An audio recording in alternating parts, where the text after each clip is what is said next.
Assalamualaikum warahmatullahi wabarakatuh. Perkenalkan, nama saya Septrian Anugrah, dosen Departemen Kurikulum dan Teknologi Pendidikan, Fakultas Ilmu Pendidikan Universitas Negeri Padang. Video ini merupakan pernyataan diri dosen dalam unjuk kerja Tridharma Perguruan Tinggi dan dibuat untuk memenuhi syarat sertifikasi dosen. Video ini dibagi menjadi dua bagian.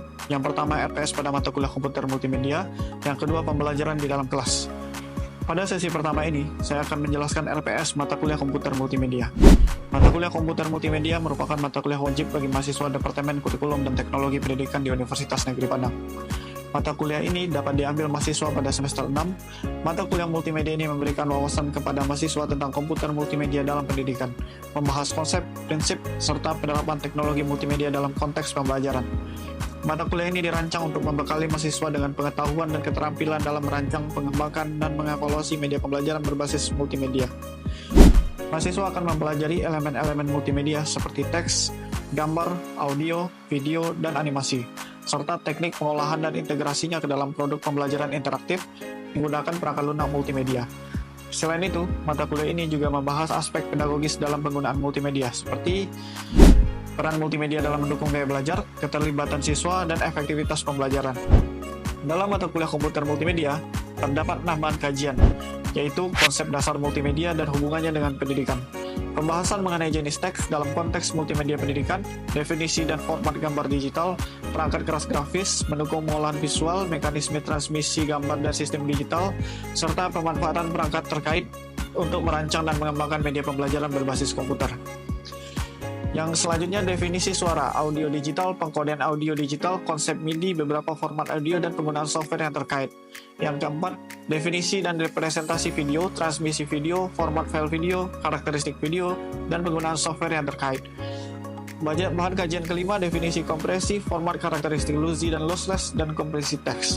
Sementara bahan kajian keenam adalah membuat multimedia pembelajaran linear dan multimedia interaktif. Adapun capaian pembelajaran pada mata kuliah komputer multimedia ini adalah yang pertama, menunjukkan sikap bertanggung jawab atas pekerjaan di bidang keahliannya secara mandiri, menguasai konsep teoritis iptek serta memformulasikan penyelesaian masalah prosedural dalam pendidikan. Yang ketiga, mampu menunjukkan kinerja mandiri bermutu dan terukur. Yang keempat, mampu merancang memproduksi animasi yang benar khususnya terkait dengan pengembangan animasi dalam pembelajaran yang lebih efektif dan efisien. Selanjutnya, KPMK pada mata kuliah komputer multimedia ini adalah yang pertama, mampu menunjukkan sikap bertanggung jawab atas pekerjaan di bidang keahliannya secara mandiri. Yang kedua, menguasai konsep teoritis iptek serta memformulasikan penyelesaian masalah prosedural dalam pembelajaran. Yang ketiga, mampu menunjukkan kinerja mandiri bermutu dan terukur. Yang keempat, mampu merancang memproduksi animasi yang benar khususnya terkait dengan pengembangan multimedia dalam pembelajaran yang lebih efektif dan efisien. Untuk sub CPMK pada mata kuliah komputer multimedia ini adalah mahasiswa mampu menjelaskan hasil kajian tentang definisi multimedia, definisi komputer multimedia, sistem multimedia, kegunaan multimedia, kriteria media, dan keterkaitan dalam beberapa karya di bidang multimedia dengan bahasa sendiri dan menekankan pentingnya dijadikan sebagai landasan media dalam praktek pembelajaran. Yang kedua, mahasiswa mampu menjelaskan hasil kajian tentang jenis teks, definisi format gambar, definisi dan hardware grafik, transmisi gambar, dan penggunaan software yang terkait secara tepat dan menekankan manfaatnya dalam praktek pembelajaran secara bermakna. Yang ketiga, mahasiswa mampu menganalisis tentang definisi suara audio digital, pengkodean audio digital, konsep MIDI, beberapa format audio, dan penggunaan software yang terkait dan menyajikan dalam bentuk lisan dan tulisan dan implementasinya praktek dalam pembelajaran secara tepat guna. Yang keempat, mahasiswa mampu menganalisis tentang definisi dan representasi video, transmisi video, format file video, karakteristik video, dan penggunaan software yang terkait baik berbentuk lisan maupun tulisan, serta memadukan dan mengaplikasikannya dalam pembelajaran dalam praktek pembelajaran melalui beberapa aplikasi software animasi. Yang kelima, mahasiswa mampu merangkum tentang definisi kompresi, format, dan karakter lossy dan lossless dalam kompresi teks dan mengintegrasikan konsep pengenalan tersebut dalam praktek multimedia dengan software pengolah teks serta membiasakan penerapannya secara tepat dalam pembuatan multimedia dalam pembelajaran. Yang keenam, mahasiswa mampu mendesain dan membuat objek gambar 2 dimensi atau 3 dimensi serta menyimpannya dalam format gambar secara tepat guna yang support dengan beberapa aplikasi multimedia. Yang ketujuh, mahasiswa mampu mendesain dan membuat animasi dengan menggunakan objek gambar 2 dimensi atau 3 dimensi serta menyimpannya dalam format animasi secara tepat yang support dengan beberapa aplikasi multimedia. Selanjutnya, mahasiswa mampu mendesain, membuat video serta menyimpan dalam format video secara tepat yang support beberapa aplikasi multimedia. Selanjutnya, mahasiswa mampu mendesain dan memproduksi multimedia linear berdasarkan pemahaman dan praktek tentang teks, gambar, grafik, animasi, audio, video, dan mengembangkannya dalam praktek pembelajaran dengan aplikasi VideoScribe, Adobe Premiere, aplikasi video lainnya, serta memecahkan masalah support atau tidaknya aplikasi ketika dipublish. Dan yang terakhir, mahasiswa mampu mendesain dan memproduksi multimedia interaktif berdasarkan pemahaman dan praktek tentang teks, gambar, grafik, animasi, audio, video, dan mengembangkannya dalam praktek pembelajaran dengan aplikasi Director, Article Storyline, Animaker, aplikasi lainnya, serta memecahkan masalah support atau tidak aplikasi ketika dipublish dalam format multimedia. Dalam pelaksanaan perkuliahan mata kuliah ini dilengkapi dengan penggunaan e-learning yang telah disediakan oleh Universitas Negeri Padang untuk menunjang mode pembelajaran sinkronus dan asinkronus. Melalui e-learning, mahasiswa dapat mengakses materi-materi perkuliahan, pengumpulan tugas, dan ujian yang diberikan oleh dosen. Untuk metode penilaian dalam mata kuliah komputer multimedia ini dibagi menjadi dua penilaian. Yang pertama, penilaian proses perkuliahan dan penilaian hasil perkuliahan. Penilaian hasil perkuliahan sendiri terdiri dari dua komponen, yaitu penilaian ujian tengah semester dan penilaian ujian akhir semester. Untuk ujian tengah semester sendiri, mahasiswa diminta untuk membuat esai untuk menganalisis pemanfaatan dan rancangan multimedia yang dapat menjadi standar dalam pembelajaran UTS ini. Nilai dari UTS ini memiliki bobot penilaian 20%, sedangkan untuk UAS, mahasiswa diberikan proyek untuk mengembangkan multimedia interaktif yang memenuhi standar dalam sebuah pembelajaran serta dapat menganalisis kekurangannya untuk disempurnakan. UAS ini memiliki bobot penilaian sebesar 20%. Selanjutnya, penilaian proses. Penilaian tugas individu rata-rata tugas pada pertemuan selama 1 semester. Bobot penilaian proses pada tugas individu ini adalah 30%. Selanjutnya, penilaian tugas proyek akhir. Mahasiswa diberikan tugas proyek akhir setelah UTS dengan porsi nilai 30%. Secara garis besar, penilaian proses memiliki porsi penilaian lebih besar daripada penilaian hasil. Hal ini dikarenakan mata kuliah ini merupakan jenis mata kuliah teori dan praktek. Demikian penjelasan saya mengenai rencana pembelajaran semester dari mata kuliah komputer multimedia. Selanjutnya akan memasuki sesi pembelajaran di dalam kelas. Assalamualaikum warahmatullahi wabarakatuh. Waalaikumsalam warahmatullahi wabarakatuh. Selamat siang rekan-rekan semuanya. Keadaan baik semua? Baik, kita akan melanjutkan pertemuan kita. Pada pertemuan kedua kali ini, kita akan membahas materi mengenai konsep multimedia. Ya. Nah, sebelum kita belajar, kita tentu harus tahu tujuan dari pembelajaran kita ini apa. Yang pertama, tujuan dari pembelajaran konsep multimedia ini adalah untuk menjelaskan definisi multimedia secara tepat, termasuk unsur-unsur pembentukannya seperti teks, gambar, suara, video, dan animasi. Ya. Selanjutnya, menjelaskan konsep sistem multimedia termasuk komponen, arsitektur, dan cara kerjanya dalam mengolah berbagai jenis teks. Ya.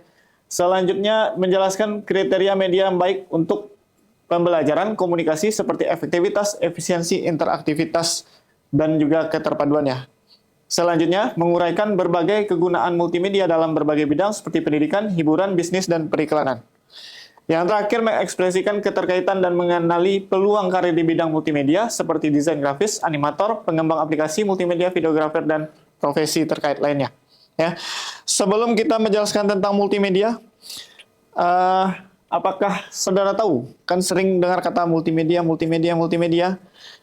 Bisa apa yang saudara tangkap ketika dengar kata multimedia itu apa sih maksudnya? Ya, ada yang tahu?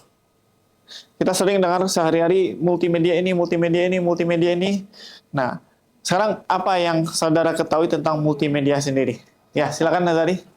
Yang Azari ketahui tentang multimedia itu, multi itu berarti banyak. Media itu sebagai mungkin alat atau perantara atau sarana yang digunakan. Jadi dapat disimpulkan bahwa multimedia itu adalah gabungan dari beberapa yang digunakan sebagai perantara atau alat atau sarana yang dapat kita gunakan untuk memfasilitasi kegiatan yang akan kita lakukan. Oke, baik Azari. Ya, jadi Azari tadi menjelaskan bahwa multimedia terdiri dari multi dan media ya. Multi artinya banyak. Yang selanjutnya adalah media. Media itu adalah berbagai alat ya tadi ya. Ya, benar ya yang dijelaskan Azari ya. Lebih detailnya adalah multimedia memang terdiri dari dua kata. Pertama, kata multi. Kalau dibahasakan secara etimologinya berarti banyak ya. Selanjutnya kata media. Kalau bahasa lainnya medium ya, atau sesuatu yang dipakai untuk menyampaikan, membawa sesuatu ya. Atau orang media ya, medium di bahasa Amerika juga nyebutnya alat untuk mendistribusikan atau mempresentasikan informasi.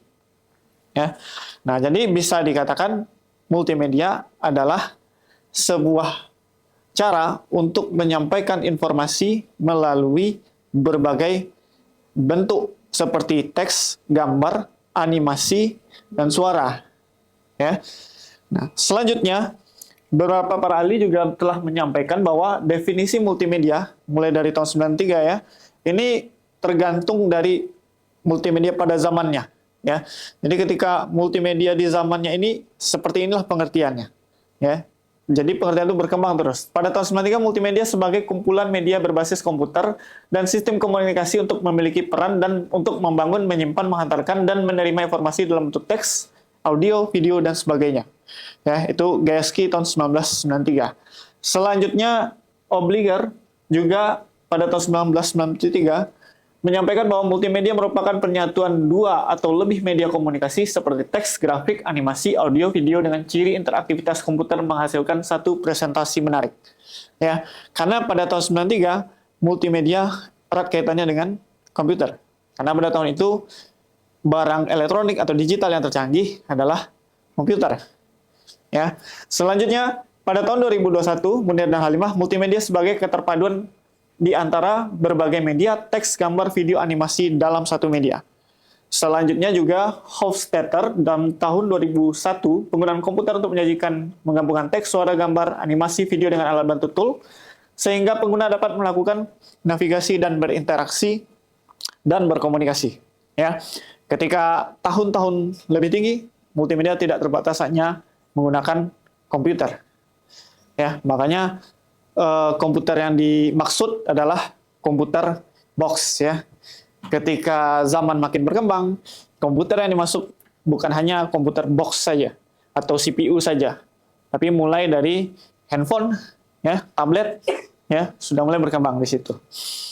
Nah, selanjutnya kita masuk ke sejarah perkembangan multimedia sendiri ya.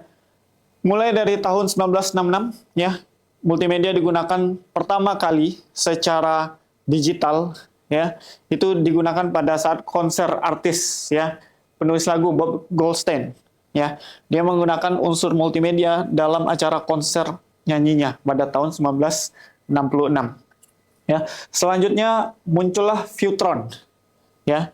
Viewtron ini digunakan oleh proyek Knight Rider memberikan akses berita kepada masyarakat.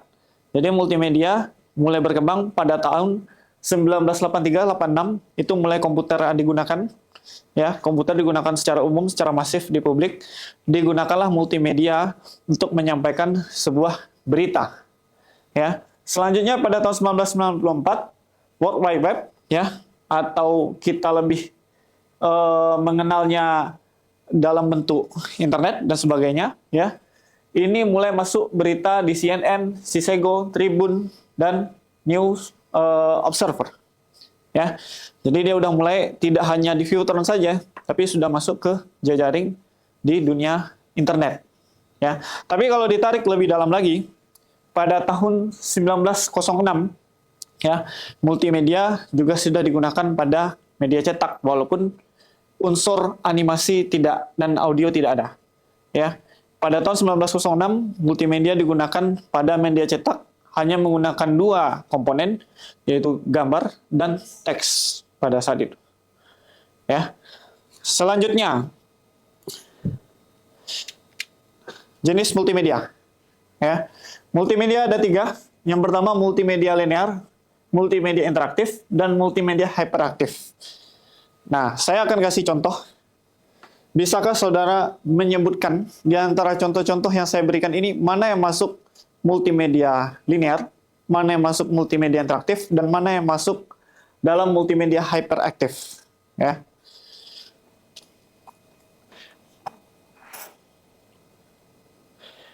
Media yang pertama,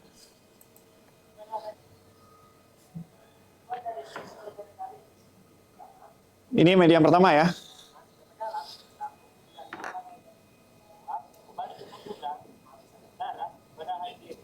Ingat ya. Selanjutnya,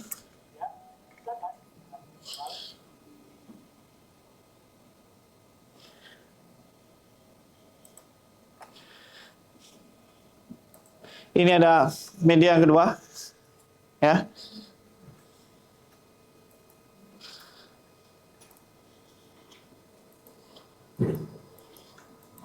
Ya, ini media yang kedua. Ya. Selanjutnya ini ada media yang ketiga.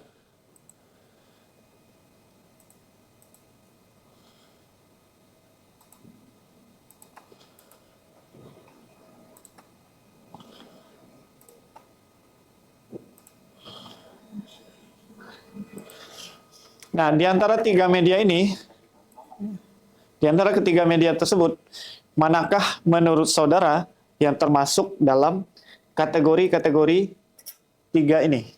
Ada yang tahu? Pak, Ya, silakan Rizka. kalau yang pertama itu masuknya ke multimedia linear, Pak. Ya, karena videonya satu arah. Kalau yang video kedua sama ketiga itu saya ragu sih, Pak. Oh ya, antara yang Antara interaktif nomor dengan... 2 sama nomor 3, nggak tahu ya? Iya, Mana ya? Iya. Tapi tahu kenapa yang nomor 1? karena videonya hanya berupa video dan satu arah aja, Pak. Oh, Jadi iya. hanya bisa ditonton. Oke, jawabannya benar ya, itu nomor 1 ya. Kenapa yang contoh nomor 1 masuk ke multimedia linear? Karena dia hanya satu arah, ya. Nah, dia hanya ke sini saja. Ini medianya, ya. Kalau dalam video, kita tidak bisa melakukan aksi, ya. Jadi nggak ada juga balasan reaksinya. Kita hanya nonton, ya, apa yang ditampilkan, itu yang kita simak. Tapi video masuk dalam multimedia karena dia memiliki elemen teks, grafik, suara, ya, dan animasi, ya, yang diperlihatkan pada contoh tadi. Tapi dia karena hanya satu arah saja, tidak ada timbal baliknya, maka masuk pada multimedia linear. Nah, yang selanjutnya contoh nomor 2 itu masuk pada multimedia interaktif. Ya, kenapa interaktif? Karena mulai ada timbal balik di sini. Ya, ketika user melakukan klik ke sini ke medianya, ya, ini media, ya, media mulai memberi respon, ya, respon si media menampilkan materinya. Ketika kita klik materinya maka muncul materi. Ketika kita klik tujuan muncul tujuan. Tapi masih bersifat hanya hubungan dua orang saja, hubungan dua antara medianya dan manusianya, ya.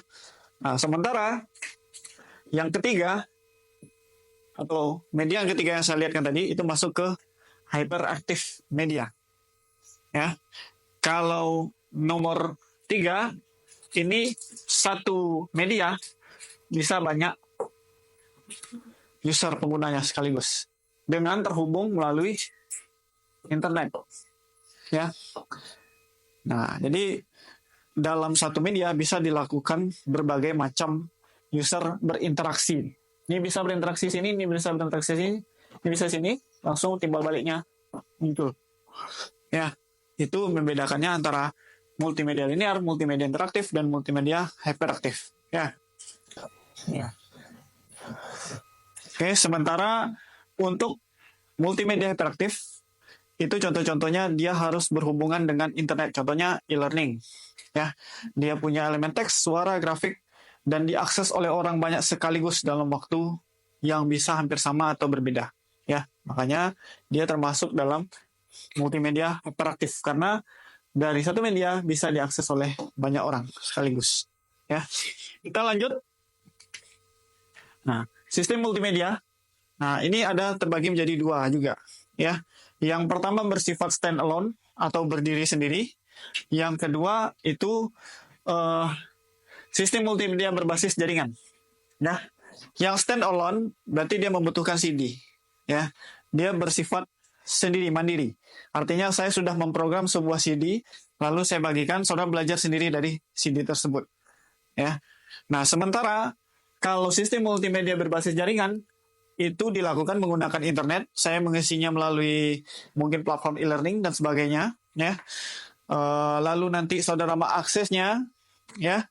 Dan itu kita bisa terjadi hubungan timbal balik dalam waktu bersamaan di sini. Misalnya berupa chat dan sebagainya untuk berkomunikasinya. Itu termasuk dalam multimedia berbasis jaringan tadi. Selanjutnya manfaat multimedia sendiri, ya. Manfaat multimedia sendiri udah dirasakan di berbagai bidang. Pertama ada bidang kesehatan, dunia bisnis, hiburan, pendidikan. Ya, di bidang kesehatan biasa multimedia dipakai untuk sarana informasi, edukasi, ya, penyampaian informasi seperti bahaya merokok seperti apa. Ditampilkan melalui multimedia, dilihatin orang-orangnya, tenggorokannya berlubang dan sebagainya ya. Terus dilihatin teksnya bahaya merokok seperti ini, kanker dan sebagainya. Nah, itu sebagai salah satu di bidang kesehatan sendiri ya. Kalau di bidang dunia bisnis biasa dipakai untuk iklan ya, untuk sarana pemasaran ya, bagaimana produk-produk baru dipasarkan, tentu akan lebih bagus ketika dipasarkan menggunakan multimedia karena ada suara, animasi, teks dan gambar. Ya. Selanjutnya di dunia hiburan itu udah mulai games ya, salah satunya dipakai untuk video klip lagu ya, dipakai untuk film ya. Sudah mulai multimedia ini. Kalau hiburan mungkin yang paling cepat multimedia ini berkembangnya. Ya. Yang terakhir di bidang pendidikan. Ya.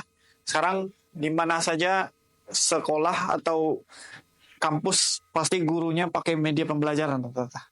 Ya. Pasti pakai media pembelajaran. Nah, makanya multimedia masuk dalam dunia pendidikan karena dianggap bisa membantu dalam proses pembelajaran. Ya, kita lanjut. Keterkaitan karir dengan bidang multimedia. Ya, beberapa karir di dunia ini membutuhkan kemampuan atau pengetahuan tentang multimedia sendiri. Ya, seperti orang interaktif media designer atau desainer media interaktif, itu sudah jelas. 5 komponen tadi, teks, gambar, suara, grafik, ya, animasi. Dia harus paham. Ya. Selanjutnya web designer, untuk merancang sebuah interface yang menarik di webnya, dia harus paham tentang multimedia. Kapan dia pakai elemen-elemen tadi. Ya. Selanjutnya animator, udah jelas. Karena salah satu komponen dari multimedia adalah animasi. Dan animator adalah kreatornya. Ya. Selanjutnya ada video dan audio editor, ya. Pengisi suara, ya. Yang edit video, ya. Yang ngambil tag video, semua pasti membutuhkan ilmu tentang multimedia sendiri. Selanjutnya ada game modeler atau pembuat game, lalu ada fotografer dan video shooting. Ya, jadi bidang-bidang tersebut harus menguasai multimedia, pemahamannya tentang pengetahuan dan multimedia ini sendiri. Ya, nah selanjutnya, bagaimana peran dan pengaruh multimedia dalam meningkatkan efektivitas proses belajar mengajar di jenjang pendidikan tinggi. Nah, pada sesi ini, saya akan meminta saudara untuk membagi menjadi 4 kelompok. Ya, silakan saudara membuat kelompok dalam bentuk 4 kelompok dan mendiskusikan hal ini. Silakan.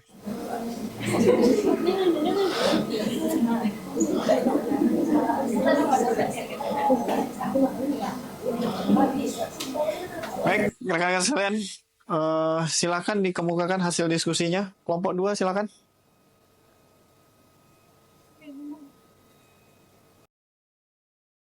Baik, di sini saya akan menjawab pertanyaan, yaitu bagaimana peran dan pengaruh multimedia dalam meningkatkan efektivitas proses belajar mengajar di jenjang pendidikan tinggi. Seperti yang kita ketahui tadi, bahwa multimedia ini terdiri dari berbagai gabungan media-media yang seperti audio, video, animasi. Nah, dalam jenjang pendidikan nanti atau dalam proses pembelajaran, ini bisa sangat berguna untuk meningkatkan efektivitas pembelajaran, di mana nantinya multimedia atau seperti video dapat membantu untuk menyederhanakan dari materi yang kompleks menjadi materi yang mudah dipahami oleh mahasiswa. Dengan adanya multimedia ini juga membantu keaktifan mahasiswa dalam proses pembelajaran dan menghubungkan juga mahasiswa dengan pengetahuan dunia global, dengan memaksimalkan penerapan dari multimedia dalam proses pembelajaran, nanti juga dapat menciptakan proses pembelajaran atau hasil pembelajaran yang lebih maksimal lagi untuk depannya. Baik, sekian yang dapat saya jawab. Nah, baik. Terima kasih ya nih. Jawabannya sangat bagus sekali ya dan komplit ya. Selanjutnya kelompok 3, silakan. Kelompok 3 mengemukakan hasil diskusinya. Baik, saya Azari Fitri Stefani, perwakilan dari kelompok 3 akan menjawab hasil diskusi terkait pertanyaan yang diberikan tentang bagaimana peran dan pengaruh multimedia dalam meningkatkan efektivitas proses belajar mengajar di jenjang pendidikan tinggi. Nah, di sini saya pada kelompok kami fokus pada dua topik, yaitu peran dan pengaruh. Dilihat dari peran multimedia itu sendiri di pendidikan tinggi, kita tahu multimedia itu adalah gabungan dari beberapa media seperti teks, gambar, video, audio, maupun animasi yang dapat menyampaikan informasi yang baik secara interaktif yang mudah dipahami. Nah, bagaimana pengaruhnya kita kaitkan dengan teori belajar. Ada 3 teori yang saya pahami di sini. Yang pertama yaitu teori kognitif, di mana multimedia itu dapat menyampaikan informasi baik secara verbal maupun secara langsung dengan menggunakan beberapa media. Dilihat dari teori belajar behavioristik, yaitu adanya timbal balik dari media yang ditampilkan karena adanya interaksi atau interaktif dari media itu sendiri. Yang ketiga yaitu teori belajar konstruktivisme, di mana teori itu menekankan adanya peserta didik yang aktif dan eksplorasi. Nah, dengan adanya multimedia ini, mungkin materi itu tidak hanya disampaikan secara teks, tetapi mahasiswa itu dapat mengeksplorasi melalui gambar maupun video yang ditampilkan. Mungkin sekian jawaban dari kelompok kami. Terima kasih. Ya, terima kasih Azari dari kelompok 3. Jawabannya juga bagus ya, dan kompleks juga, lengkap ya. Kita beri aplaus untuk kedua jawab tadi ya. Jadi hanya saya akan menambahkan sedikit bahwa dalam dunia pendidikan sendiri, ya, pendidikan tinggi terutama, salah satu kelebihan multimedia yang memuat isinya ada teks, gambar, video, sama animasi ya. Itu karena elemen-elemen tadi, itu salah satunya kelebihannya bisa mengakomodasi berbagai gaya belajar. Ya, kalau Neil Fleming menyebut ada 4 gaya belajar. Ada auditory, ada reading, ada visual, ada kinestetik. Ya, keempat gaya belajar ini dapat diakomodir ketika kita menggunakan multimedia. Tapi ketika kita tidak menggunakan multimedia atau media pembelajaran sederhana, maka hanya gaya belajar tertentu saja yang terakomodir di situ. Sehingga dampaknya tentu pembelajaran tidak maksimal selanjutnya. Baik, selanjutnya kita ada games sedikit ya, buat hiburan ya, sambil mengasah pemahaman saudara ya. Silakan saudara bergabung sama games ini. Nah, kita akan lihat siapa yang benar-benar paham mengenai materi yang dijelaskan tadi. Nah, silakan mulai gamesnya.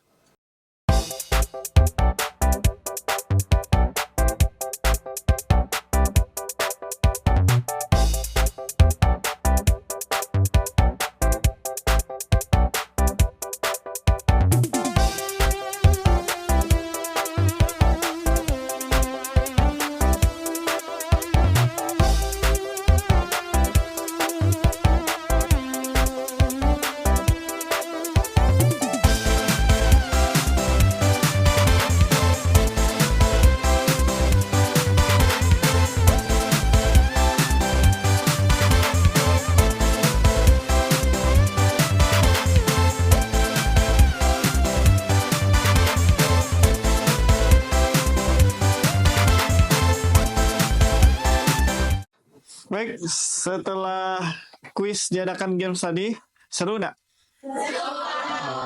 Oke, kita lihat hasilnya. Yang pemenang pertama, yang sampai duluan finish tadi ya, dari hasil kuisnya tadi ada dia. Nomor 2 ada Rizka, nomor 3 ada Elsa. Mana yang namanya dia?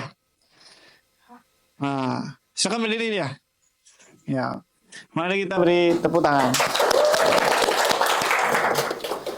Baiklah, itulah materi kita pada sore hari ini ya. Udah sore ya dari siang tadi. Sekarang udah sore.